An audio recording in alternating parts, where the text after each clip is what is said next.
EPFO फरवरी latest update. महीने के पहले हफ्ते में मिली खुशखबरी, अब प्राइवेट नौकरी वालों को भी यह शर्तें पूरी करने के बाद मिलेगी पेंशन। जाने क्या है कर्मचारी भविष्य निधि संगठन का नियम। ज्यादातर लोगों को लगता है कि पेंशन का मजा सरकारी कर्मचारियों को ही मिलता है, लेकिन ऐसा नहीं है। अगर आप प्राइवेट नौकरी करते हैं और आपने 10 साल का रोजगार पूरा कर लिया है, तो आपको भी पेंशन का लाभ मिल सकता है। इसको लेकर कर्मचारी भविष्य निधि संगठन की ओर से नियम जारी किए गए हैं। कर्मचारी भविष्य निधि संगठन के अनुसार, एक कर्मचारी जिसने अपनी निजी नौकरी के 10 साल पूरे कर लिए हैं, उसके बाद वह कर्मचारी नौकरी पूरी करने के बाद ईपीएफओ पेंशन का हकदार हो जाता है। लेकिन इसका फायदा उठाने के लिए आपको कुछ शर्तें पूरी करनी होंगी। नमस्कार दोस्तों, आप देख रहे हैं पेंशन योजना से जुड़ी खबरों के बारे में एकदम सटीक जानकारी देने वाला न्यूज चैनल डूडी नगर टीवी। आपको बता दें कि इस वक्त की सबसे बड़ी खबर निकलकर सामने आ रही है कर्मचारी भविष्य निधि संगठन योजना के तहत दी जा रही ईपीएस 95 पेंशन पर। महीने के पहले हफ्ते में मिली खुशखबरी, अब प्राइवेट नौकरी वालों को भी मिलेगी पेंशन।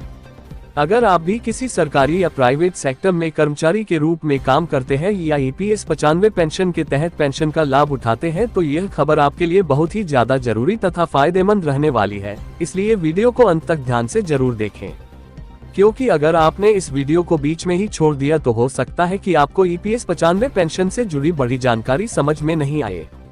तो चलिए बिना कोई समय खराब किए इस खबर को आपके साथ साझा करते हैं। आपको बता दें कि निजी क्षेत्र में काम करने वाले एक कर्मचारी के वेतन का एक बड़ा हिस्सा भविष्य निधि में जाता है। कर्मचारी का वेतन से यह पीएफ हर महीने काटा जाता है, जो सीधे कर्मचारी के पीएफ खाते में जमा हो जाता है। EPFO rules. कर्मचारी भविष्य निधि संगठन के नियम के मुताबिक कर्मचारी की बेसिक सैलरी और डाका 12% हर महीने पीएफ खाते में जाता है, जिसमें से कर्मचारी के वेतन से काटा गया पूरा हिस्सा ईपीएफ में जाता है, जबकि ईपीएफओ नियोक्ता कंपनी का 8.33% हिस्सा कर्मचारी पेंशन योजना ईपीएस में जाता है और 3.67% हर महीने ईपीएफ योगदान में जाता है। 10 साल काम करने पर मिलेगी पेंशन। आपको बता दें कि कर्मचारी भविष्य निधि संगठन के नियम कहते हैं कि निजी कंपनी में 10 साल काम करने के बाद भी ईपीएफओ कर्मचारी पेंशन का हकदार हो जाता है। इसमें कर्मचारी की ओर से एक ही शर्त है कि नौकरी के कार्यकाल के 10 वर्ष पूरे हो जाएं। बता दें कि 9 साल 6 महीने की नौकरी की अवधि को भी 10 साल के रूप में गिना जाता है। लेकिन ध्यान रहे कि अगर नौकरी की अवधि 9 साल से कम है तो इसे 9 साल के लिए ही गिना जाएगा। पेंशन कैसे प्राप्त करें? ईपीएफओ फरवरी लेटेस्ट अपडेट। कर्मचारी भविष्य निधि संगठन के मुताबिक अगर आपकी कुल 10 साल की सेवा अवधि पूरी हो जाती है तो आप ईपीएफओ पेंशन के हकदार होंगे। लेकिन इसके लिए आपको अपना यूएएन नंबर याद रखना होगा। इसका मतलब है कि 10 साल की सेवा के कुल कार्यकाल के लिए केवल एक यूएएन होना चाहिए। दरअसल नौकरी बदलने के बाद भी आपका ईपीएफओ यूएएन वही रहता है और पीएफ खाते में जमा पूरा पैसा उसी यूएएन में दिखाई देगा। यदि 2 कार्यों के बीच कुछ समय का अंतराल हो तो उसे हटाकर कार्यकाल को एक माना जाता है।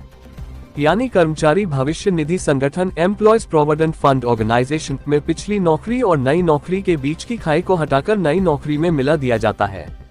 इससे जुड़ी आगे की संपूर्ण जानकारी जानने से पहले अगर आप इस चैनल पर पहली बार आए हैं तो वीडियो को लाइक करें और ईपीएस 95 योजना और ओपीएस यानी कि ओल्ड पेंशन योजना तथा एनपीएस और भारत सरकार द्वारा टैक्स और योजनाओं से जुड़ी हर बड़ी खबर सबसे पहले जानने के लिए चैनल को सब्सक्राइब जरूर करें, ताकि कोई भी जानकारी आपसे पीछे नहीं छूट जाए।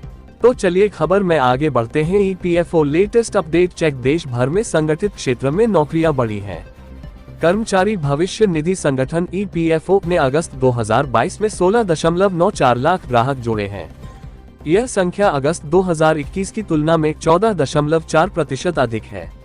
समाचार के अनुसार नियमित वेतन पर रखे गए कर्मचारियों पेरोल के अंतिम आंकड़ों के अनुसार कर्मचारी भविष्य निधि संगठन की ओर से गुरुवार को जारी अगस्त के दौरान कुल 16.94 लाख सदस्यों में से करीब 9.87 लाख नए सदस्य पहली बार ईपीएफओ में शामिल हो रहे थे और इसके दायरे में आ गए हैं। Employees provident fund organisation update खबरों के मुताबिक अगस्त के दौरान जोड़े गए 9.87 लाख नए सदस्यों में से करीब 58.32% 18 से 25 साल के आयु वर्ग के हैं। आंकड़ों के अनुसार लगभग 7.07 लाख सदस्य इस योजना से बाहर हो गए, लेकिन ईपीएफओ के तहत संस्थानों में फिर से शामिल हो गए। इन लोगों ने अपने खातों से अंतिम निकासी का विकल्प चुनने के बजाय अपने फंड को पिछले पीएफ खाते में स्थानांतरित कर दिया। सभी कर्मचारी भविष्य निधि संगठन एम्प्लॉयज प्रोविडेंट फंड ऑर्गेनाइजेशन सदस्य बन सकते हैं। इससे जुड़ी अधिक जानकारी जानने के लिए एंड स्क्रीन पर दी गई वीडियो को देख सकते हैं। तो दोस्तों, आप कमेंट बॉक्स में यह जरूर बताएं कि आप कहां से हैं और क्या आपके राज्य में कर्मचारियों को ओल्ड पेंशन स्कीम दी जाती है। अगर आपके मन में इससे जुड़ा कोई भी सवाल हो तो आप इस वीडियो के नीचे कमेंट बॉक्स में कमेंट करके पूछ सकते हैं।